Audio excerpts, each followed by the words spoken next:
بسم اللہ الرحمن الرحیم۔ السلام علیکم ورحمۃ اللہ وبرکاتہ۔ الحمد للہ نحمده ونستعینه ونستغفره ونعوذ باللہ من شرور انفسنا وسیئات اعمالنا من يهده الله فلا مضل له ومن يضلل فلا هادي له واشهد ان لا اله الا الله وحده لا شريك له واشهد ان محمدا عبده ورسوله اما بعد فان خير الحديث كتاب الله وخير الهدي هدي محمد صلى الله عليه وسلم وشر الامور محدثاتها وكل محدثة بدعة وكل بدعة ضلالة وكل ضلالة في النار۔ اعوذ بالله من الشيطان الرجيم، بسم الله الرحمن الرحيم۔ مثل الذين حملوا التوراة ثم لم يحملوها كمثل الحمار يحمل أسفارا بئس مثل القوم الذين كذبوا بآيات الله والله لا يهدي القوم الظالمين۔ وقال النبي صلى الله عليه وسلم والقرآن حجة لك أو عليك۔ قال النبي صلى الله عليه وسلم اللهم إني أعوذ بك من علم لا ينفع۔ وكان النبي صلى الله عليه وسلم يدعو فيقول اللهم إني أسألك علما نافعا، أو كما جاء عن النبي صلى الله عليه وسلم۔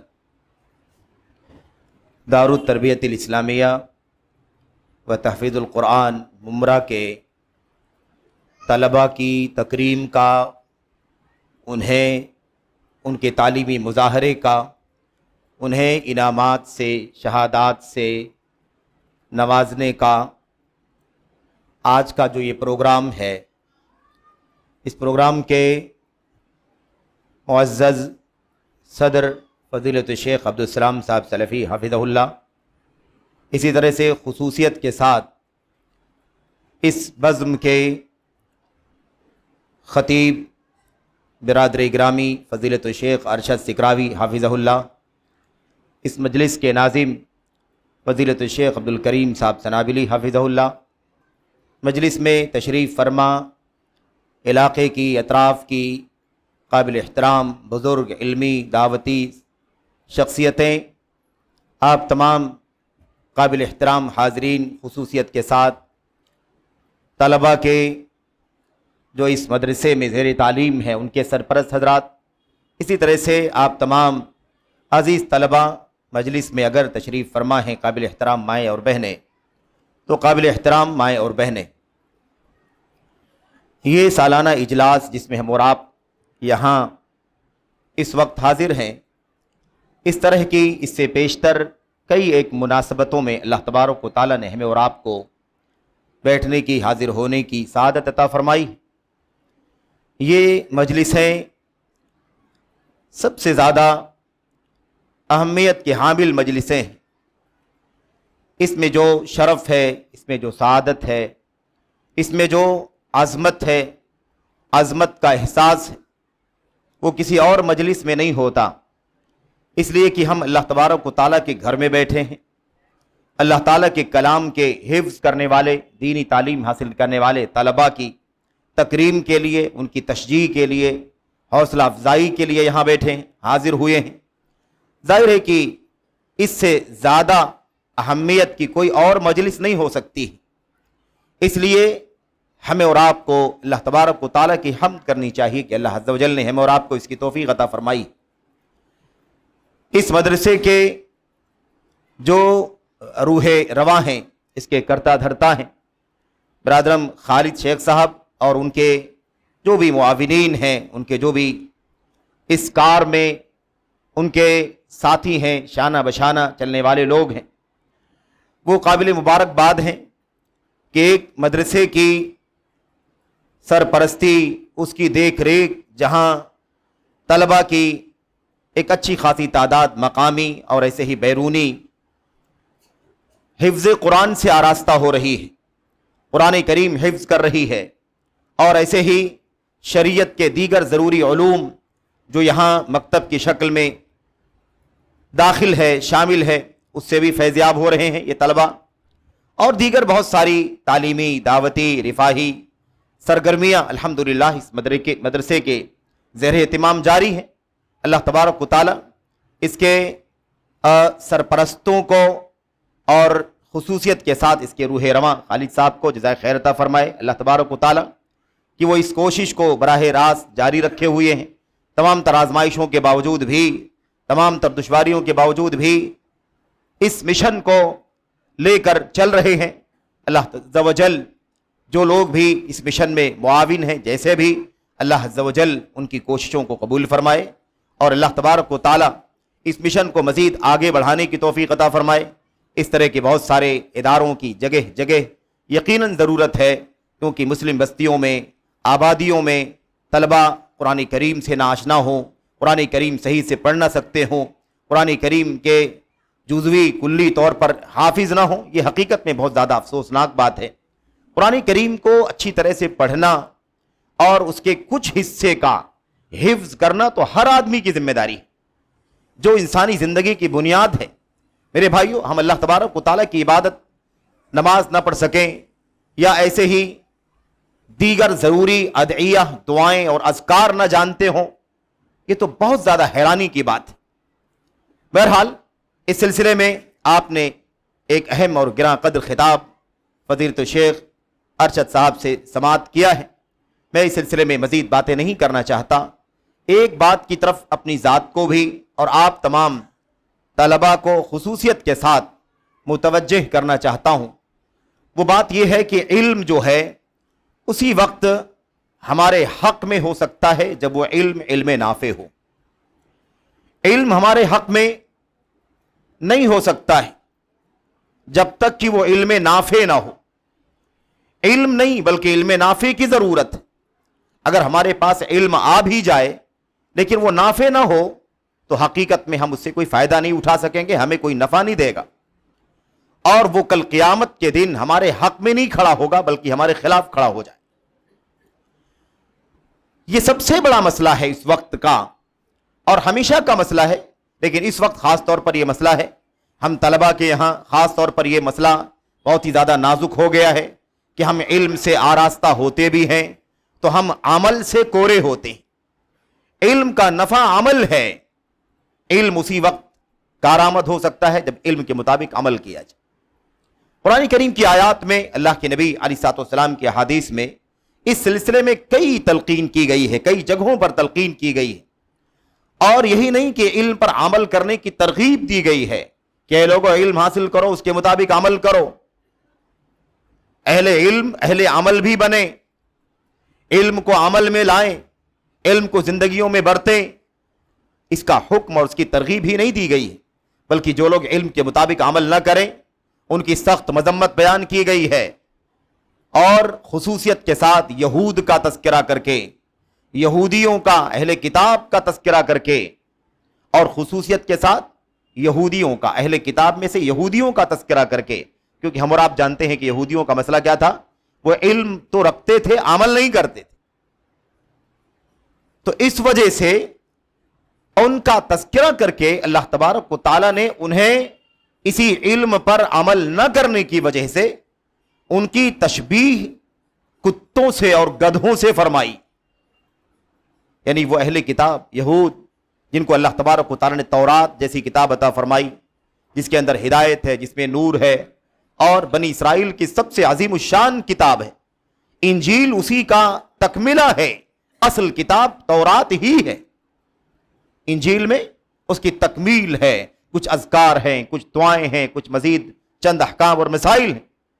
تورات اللہ تبارک و تعالیٰ نے عطا فرمائی، اور اب تورات پر عمل کرنے کا حکم دیا۔ انہوں نے تورات کو پڑھا، سیکھا، اس کے اندر جو کچھ ہے اس کا علم حاصل کیا، لیکن اس کے مطابق عمل کرنے کی نوبت آئی تو عمل کرنے سے گریز کی۔ اللہ تبارک و تعالیٰ نے ان کی تشبیہ کس سے دی؟ گدھوں سے دی۔ مثل الذین حملوا التوراۃ ثم لم يحملوها كمثل الحمار يحمل اسفارا۔ اللہ فرماتا ہے جن لوگوں کو کتاب دی گئی، تورات دی گئی، یعنی تورات دی گئی تاکہ تورات کو سیکھیں، پڑھیں، اس کے مطابق عمل کریں، ثم لم يحملوها، لیکن انہوں نے عمل نہیں کیا اس کے اوپر، كمثل الحمار، اس کی مثال گدھوں جیسی، گدھے کی جیسی، جس کی پشت پر کتابوں کا گٹھر لاد دیا جائے تو کتابوں کا گٹھر تو لے کے چلے گا، لیکن کتابوں کے اندر کیا ہے اس سے کوئی مطلب نہیں ہو۔ کتابوں کے اندر جو کچھ پیغام ہے اس کا اثر اس کی زندگی پر کچھ نہیں ہوگا، اسے کوئی لینا دینا نہیں، اسے کوئی مطلب نہیں۔ تو اللہ تبارک و تعالیٰ فرماتا ہے کمثل الحمار یحمل اسفارا، اس کی مثال گدھے جیسی ہے جو کتابوں کا گٹھر یا دوسری چیزوں کا گٹھر لاد لیتا ہے، اس کے پشت پر لادا جاتا ہے اور اس سے اس کو کوئی فائدہ حاصل نہیں ہوتا ہے۔ اللہ تبارک و تعالیٰ فرماتا ہے بڑی بری مثال ہے ان لوگوں، بئس مثل القوم الذین کذبوا بآیات اللہ، ان لوگوں کی مثال جو اللہ کی آیتوں کو نہیں مانتے، جھٹلاتے ہیں، ان کی بدترین مثال ہے، اور اللہ تبارک و تعالیٰ ظالموں کو ہدایت نہیں دیتے۔ سورہ اعراف کی آیت کریمہ میں انہی تورات پر عمل نہ کرنے والوں کو اللہ تبارک و تعالیٰ نے کتے کی سے تشبیہ دی۔ ان کی تشبیہ کس سے دی؟ کتوں سے دی۔ فَمَثَلُهُ كَمَثَلِ الْكَلْبِ إِن تَحْمِلْ عَلَيْهِ يَلْهَثْ أَوْ تَتْرُكْهُ يَلْهَثْ ذَلِكَ مَثَلُ الْقَوْمِ الَّذِينَ كَذَّبُوا بِآيَاتِ اللَّهِ فَاقْصُصِ الْقَصَصَ لَعَلَّهُمْ يَتَفَكَّرُونَ۔ اللہ تبارک و تعالیٰ نے فرمایا کہ اس کی مثال یہودیوں کی مثال، جنہیں اللہ نے کتاب عطا فرمائی کہ اس کے معانی کو سمجھیں، اس کا علم حاصل کریں، اس کے مطابق عمل کریں، لیکن وہ عمل نہیں کرتے ہیں اس کے اوپر۔ بالکل ایسے ہی ہے کہ آپ ان لوگوں کے پیچھے پریشان ہو جائیں، ان کو کتاب دے دیں، ان کو دلیل دے دیں، ان کو اللہ کی آیات پہنچا دیں، سب کچھ کر دیں، کوشش کریں نہ کریں، کوئی فرق نہیں پڑتا۔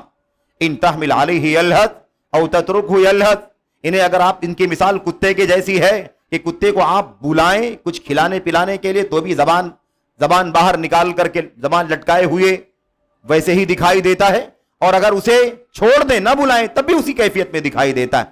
یعنی گویا کہ جیسے تورات سے جیسے کتے پر کوئی فرق نہیں پڑتا، اسے بلائیں نہ بلائیں، یہی حال ان یہودیوں کا ہے کہ انہیں اللہ نے تورات عطا فرما دی ہے کہ اس کے مطابق عمل کریں، لیکن کوئی فرق نہیں ہے۔ ایسے ہی ان کی حالت ہے جیسے ان کو کتاب نہ دی گئی ہوتی تو بھی وہی حال رہتا۔ تو علم کے مطابق عمل کرنا یہ سب سے نازک مسئلہ ہے۔ علم تو آج بہت کچھ حاصل کیا جا رہا ہے، لیکن سب سے بڑا مسئلہ عمل کا ہے، عمل کا مسئلہ ہے۔ اللہ کے نبی علیہ الصلوۃ والسلام نے بہت ساری حدیثوں میں اس سلسلے میں وعیدیں بیان فرمائی ہیں۔ صحیح بخاری کی اس روایت میں جس میں بہت ساری باتیں ہیں، اللہ کے نبی علیہ الصلوۃ والسلام نے اس حدیث کے اندر ارشاد فرمایا والقرآن حجۃ لک او علیک کل الناس یغدو فبائع نفسه فموبقها او معتقها۔ اللہ کے نبی صلی اللہ علیہ وسلم نے فرمایا کہ تمام لوگ صبح کرتے ہیں، چل کر کے جاتے ہیں، کوئی اپنی آپ کو اپنے نفس کو آزاد کر دیتا ہے، کوئی اپنی ذات کو ہلاک کر دیتا ہے، اور قرآن کریم تمہارے حق میں حجت ہے یا تمہارے خلاف حجت ہوگا۔ قرآن کریم پر عمل کرو گے تو کل قرآن کریم آپ کے حق میں حجت ہو جائے گا اللہ تبارک و تعالیٰ کے۔ رمضان آ رہا ہے، قرآن کریم کا تذکرہ رمضان میں خاص طور پر ہوگا۔ اس حدیث کا اکثر و بیشتر تذکرہ ہوتا ہے جس کے بارے میں جس میں اللہ کے نبی علیہ الصلوۃ والسلام نے فرمایا کہ القرآن والصیام یشفعان للعبد، قرآن کریم اور روزہ یہ دونوں اپنے اللہ تبارک و تعالیٰ کے بندے کے لیے سفارش کریں گے، سفارش کریں۔ رمضان روزہ، صیام کیا کہے گا؟ یہ بھوکا پیاسا رہ کر کے روزہ مکمل کر رہا تھا، اور قرآن کریم کیا کہے گا؟ اے اللہ تبارک و تعالیٰ اس کی مغفرت ہونی چاہیے، اس کی بخشش ہونی چاہیے، کیونکہ یہ جاگ کر کے مجھے تلاوت کرتا تھا، مجھ پر عمل کرتا تھا۔ تو یہ سفارش کریں گے۔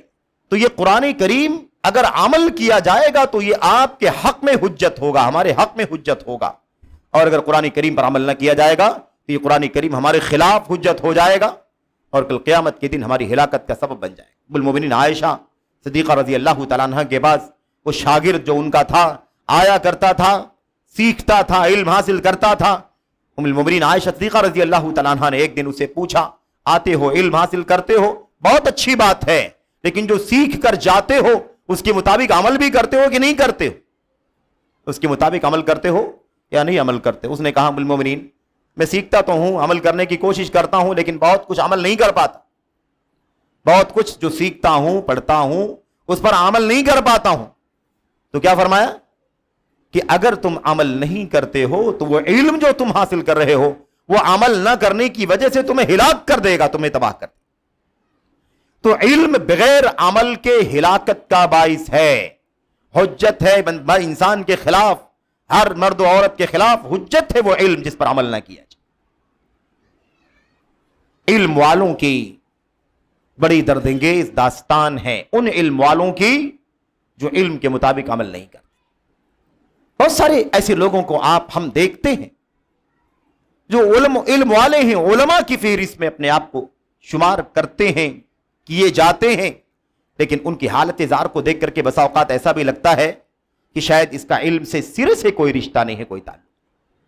میرے بھائیوں، نہ فرائض کی پابندی ہے، نہ واجبات کا اہتمام ہے، نہ وضع قطع کا کوئی خیال ہے، نہ سرے سے کوئی تہذیب اور ادب ہے، بلکہ دین اور شریعت اور دین و شریعت سے منسلک لوگوں سے بغاوت اور مخالفت کا مشن اٹھائے ہوئے ہیں، دین کے خلاف، دینداروں کے خلاف، علم کے خلاف، علماء کے خلاف، مدارس کے خلاف، جمعیت اور جماعت اور دعوت کے مشن کے خلاف محاذ کھڑا کیے ہوئے ہیں، جبکہ ان کے ناموں کے ساتھ اگر دیکھا جائے تو مدارس کے تخرج کی نسبت بھی لگی ہوئی ہوتی ہے۔ دکھ ہوتا ہے، یہ ایک اشارہ ہے جو سب سے پہلے میری اپنی ذات کے لیے ہے۔ اللہ تعالیٰ مجھے اور آپ کو سب سے پہلے ان باتوں پر عمل کرنے کی توفیق عطا فرمائے۔ علم کے مطابق عمل، تو علم نافع، علم نفع بخش اس وقت ہوگا جب علم کے مطابق عمل کیا جائے گا۔ اللہ کے نبی علیہ الصلوۃ والسلام کی وہ حدیث ہمارے سامنے، اس میں آپ دعا کرتے ہوئے کہا کرتے تھے، اللہم انی اسألک علما نافعا، اے اللہ میں تجھ سے علم نافع کا سوال کرتا ہوں، اور اس علم کا سوال کرتا ہوں مجھے وہ علم عطا فرما جو علم نفع بخش ہو، نفع دینے والا علم ہو۔ ایسا نہ ہو کہ علم حاصل کر لوں اور اس کے مطابق عمل نہ کروں، پھر وہ علم کل قیامت کے دن میرے خلاف حجت بن کر کے کھڑا ہو جائے۔ ایسے علم سے اللہ تبارک و تعالیٰ میں پناہ چاہتا ہوں، اور اللہ کے نبی پناہ مانگتے تھے، اللہم انی اعوذ بک من علم لا ینفع، اے اللہ میں تیری پناہ چاہتا ہوں اس علم سے جو نفع نہ دے۔ اللہم علمنی ما ینفعنی وانفعنی بما علمتنی وزدنی علما، اے اللہ مجھے وہ علم عطا فرما جس سے تو مجھے نفع پہنچا، اور اے اللہ تو مجھے نفع پہنچا اس علم سے جو مجھے سیکھنے کی توفیق عطا فرما۔ یہ اللہ کے نبی صلی اللہ علیہ وسلم دعا کیا کرتے تھے۔ تو ہماری اور آپ کی بہت بنیادی ذمہ داری ہے کہ علم کے مطابق عمل کریں۔ یہ بچے، یہ طلبہ جو پڑھ کر کے مدارس سے نکلتے ہیں، یاد رکھیں کہ یہ علم جو ہے اب آپ کے لیے بہت بڑے بوجھ کی حیثیت سے آپ کی گردنوں پر آ گیا۔ حضرت سفیان ثوری رحمت اللہ علیہ نے یہی بات سورہ فاتحہ کی اس آخری آیت کریمہ کے آخری ٹکڑے کے بارے میں فرمایا تھا، المغضوب علیہم والضالین کے بارے میں۔ اللہ کی غضب کے مارے یعنی یہودی اور ضالین نصارہ کہتے جن پر اللہ تبارک و تعالیٰ کا غضب ہوا، یہ وہ لوگ ہیں جن کو ہم یہودی کے نام سے جانتے ہیں۔ یہود، ان کے پاس علم تھا تورات کا، لیکن تورات کے مطابق عمل نہیں کرتے تھے۔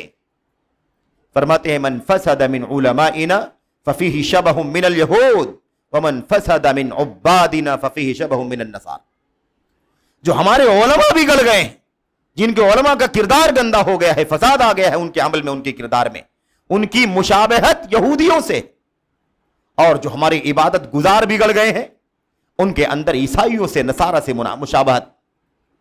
یہ فساد کیا ہے؟ ہمارے جو علماء میں فساد آ گیا ہے، ہمارے عبادت گزاروں میں جو فساد آ گیا، یہ فساد دونوں کیا ہے؟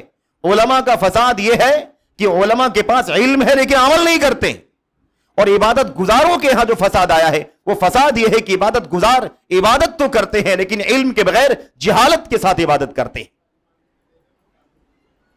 تو یہ ہے مسئلہ ہمارا اور آپ کا عالمیہ ہے یہ۔ اللہ تبارک و تعالیٰ مجھ کو آپ کو علم پر عمل کرنے کی توفیق عطا فرمائے۔ یاد رکھیں اللہ کے نبی صلی اللہ علیہ وسلم کہ اللہ کے کلام کی آیات، اللہ کے نبی علیہ الصلوۃ والسلام کی احادیث، صحابہ کرام سلف امت کی سیرت اور ان کی زندگیوں کا مطالعہ کرنے سے پتہ چلتا ہے کہ صحابہ کرام علم کے ساتھ ساتھ عمل کرتے تھے، علم کے بعد عمل نہیں کرتے تھے، بعد کا بھی وہ ڈیلے بھی نہیں کرتے تھے کہ علم کے بعد عمل کریں۔ علم کے ساتھ ساتھ علم آیا، اس کے بعد عمل ساتھ ساتھ میں ہوا کرتا تھا۔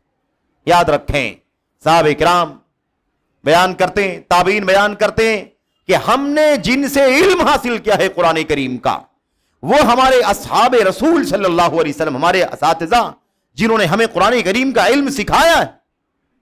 ان کا طریقہ کیا تھا میرے بھائی؟ ان کا طریقہ یہ تھا کہ وہ قرآن کریم کی 10 آیتیں پڑھتے تھے، اسے حفظ کرتے تھے، اس کی ظاہری تلاوت کرتے تھے، اور اس کے بعد اس کے معانی کو سمجھتے تھے، اس کی تفسیر کو سمجھتے تھے، اور اس کے بعد اس پر عمل کر لیتے تھے۔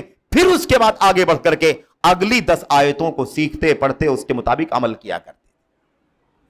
علم کے ساتھ ساتھ عمل ہونا چاہیے۔ علم حجت ہے یا علم خلاف حجت؟ اس لیے بہت بنیادی مسئلہ ہے علم کے ساتھ ساتھ عمل کرنا۔ نبی کریم صلی اللہ علیہ وسلم کے اصحاب کی زندگیاں دیکھو میرے بھائی، اور ایک بات اچھی طرح سے یاد رکھنا، علم کی حفاظت جو ہے، علم کی حفاظت کا دو سب سے بڑا ذریعہ ہے۔ ایک پہلا ذریعہ علم کا مذاکرہ کرنا ہے، مذاکرہ۔ ابھی آپ سن رہے تھے کہ جو کچھ آپ نے یاد کیا ہے، حفظ کیا ہے، مراجعہ کرتے رہیں، پڑھتے رہیں، اور ایک نظم و ضبط کے ساتھ اس کا برابر معارضہ ہونا چاہیے، یعنی مذاکرہ ہونا چاہیے، دہرایا جانا چاہیے۔ قرآن کریم جتنی تیزی کے ساتھ یاد ہوتا ہے اتنی تیزی کے ساتھ بھول جاتا ہے۔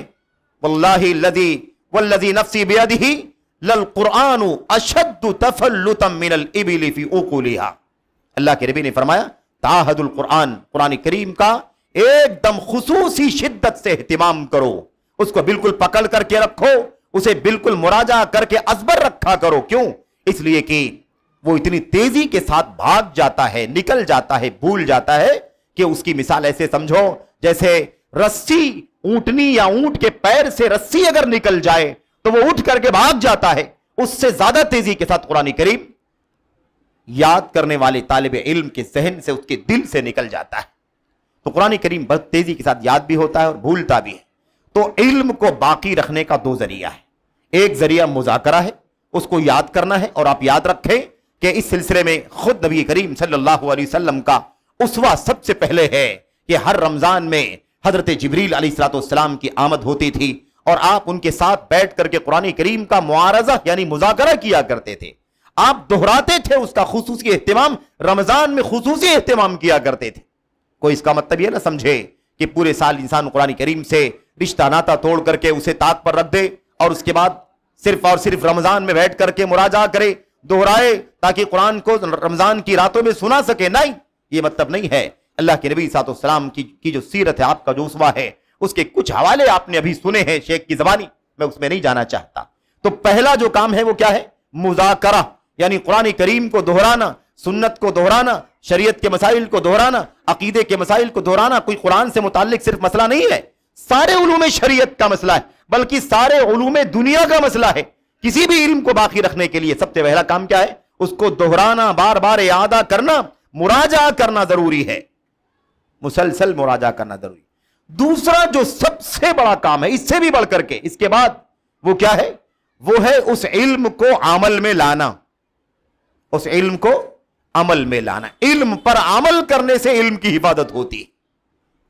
آج رونا ہے، قرآن کریم کے خلاف اتنے سارے پروپیگنڈے ہو رہے ہیں، سازشیں ہو رہی ہیں، کارٹون بنائے جا رہے ہیں، اس کا مذاق اڑایا جا رہا ہے، سنت کا استخفاف ہو رہا ہے، نبی کریم صلی اللہ علیہ وسلم کی زندگی کا، آپ کے حلیے کا مذاق اڑایا جا رہا ہے، آپ کی سنت کا مذاق اڑایا جا رہا ہے۔